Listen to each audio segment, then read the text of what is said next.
المبرمج بيكتب البرنامج بتاعه على ورقة بقلم ويسلمها للتستر، التستر ياخد الورقة دي ويتأكد إن الانستراكشنز دي بتاعة المكنة دي. بعد كده شخص آخر بياخد الورقة دي ويقعد يكتبها على آلة كاتبة، الآلة كاتبة دي بقى فيها حاجة مختلفة، دي بتكتب لها الحرف الإنجليزي أو الرقم وهي بتحوله لباينري، حاجة كده زي الأسكي كود، كل رقم وحرف ليه كود معين فبيتحول في الآخر لباينري. فالآلة الكاتبة دي كانت الاوتبوت بتاعها عباره عن اخرام على البانش تيب. زي ما انت شايف مفيش حد كتب باينري بايده، واللي حصل ده ان المبرمج كده كتب ماشين لانجوج.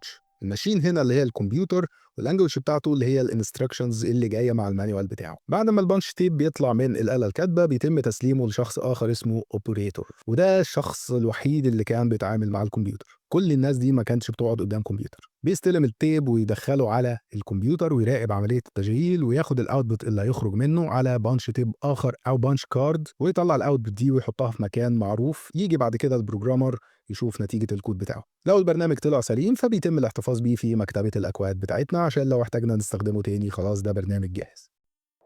باقي الكورس وكورسات تانية على موقع المنصة تقدر تشترك فيهم وتتعلم أصول المهنة.